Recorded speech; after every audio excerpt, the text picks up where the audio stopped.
COVID-19 adalah suatu penyakit infeksi virus yang disebabkan oleh kuman corona SARS-CoV-2 namanya. Penyakit ini menyebabkan infeksi saluran pernafasan, bisa ringan, sedang, maupun berat. 80% penyakit ini akan menyebabkan infeksi saluran nafas ISPA seperti flu biasa. Tetapi 20% berikutnya bisa menimbulkan kondisi yang berat. Gejala ringan itu disertai dengan gejala seperti flu, pilek, batuk, dan disertai demam. Pada gejala berat, biasanya disertai dengan sesak nafas, batuk hebat, sehingga menyebabkan pasien mencari tempat untuk dirawat atau membutuhkan perawatan di rumah sakit. Yang ringan kadang-kadang tidak membutuhkan perawatan di rumah sakit.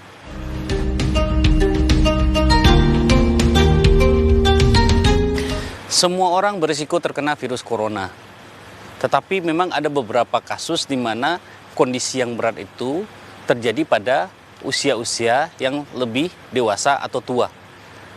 Artinya, pada usia di atas 40 tahun, 40, 50, dan 60 tahun, risiko mendapatkan penyakit dengan gejala yang lebih berat itu lebih tinggi dibandingkan pada anak-anak maupun remaja. Tapi ini tidak menutup kemungkinan penyakit ini akan juga mengenai anak, remaja, ataupun orang-orang dewasa di bawah 40 tahun. Jadi untuk kondisi sekarang, memang diawali virus ini disebabkan oleh perpindahan transmisi dari binatang liar ke manusia.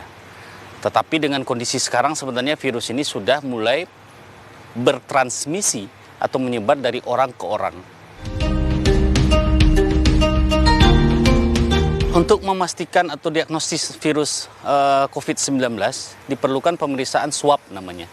Pemeriksaan swab ini bisa diambil dimanapun, tetapi untuk pemeriksaannya untuk saat ini kita masih harus mengirim ke Jakarta di tempat laboratorium yang resmi ditunjuk oleh pemerintah pusat.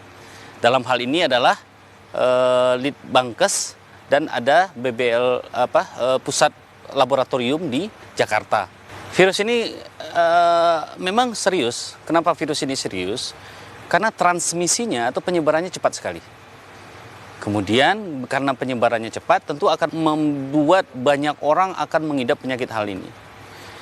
Kemudian virus ini juga bisa menyebabkan suatu kondisi berat. Seperti yang saya bilang tadi, 20% dari semua orang yang menderita COVID-19 itu akan menimbulkan kondisi yang berat.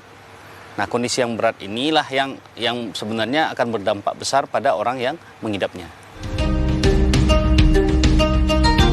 Dalam beberapa hari terakhir, pemerintah provinsi dan pemerintah pusat sudah menyatakan social distancing namanya. Artinya social distancing diharapkan dengan himbauan pemerintah menyatakan para mahasiswa, para murid, para siswa melakukan pembelajaran di rumah, itu mohon diikuti dengan baik. Artinya tujuannya supaya anak murid, anak-anak kita tidak mendapatkan virus ini dan mentransmisikan ke orang lain. Ini yang saya menghimbau kepada masyarakat. Kalau memang social distancing sudah diberikan, artinya anak-anak diliburkan. Kemudian kalau bisa bekerja di rumah.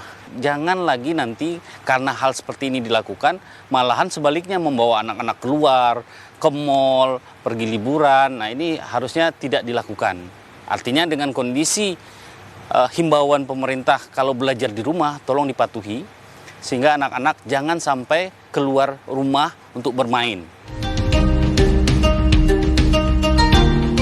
Virus ini menular lewat droplet, lewat percikan dahak. Tidak ada yang lain.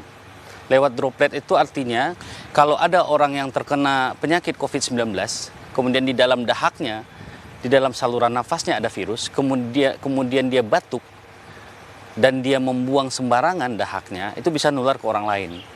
Kemudian kalau seandainya seseorang memegang sesuatu, sementara di tempat tersebut sudah ada virus yang dari orang lain, dia memegang lagi mukanya atau memegang wajahnya, ini juga bisa menyebabkan virus itu bertransmisi. Makanya himbauan saya, cuci tangan adalah salah satu upaya pencegahan terbaik. Sering cuci tangan. Kalau memang tidak ada disinfektan, Anda bisa pakai sabun biasa. Virus akan mati dengan sabun biasa. Sering-seringlah cuci tangan, apapun sesudah yang Anda lakukan kegiatan. Hindari sebisa mungkin berjabat tangan. Kalaupun Anda berjabat tangan, sesudahnya Anda harus mencuci tangan dulu. Kemudian bila Anda sakit, Anda harus pakai masker.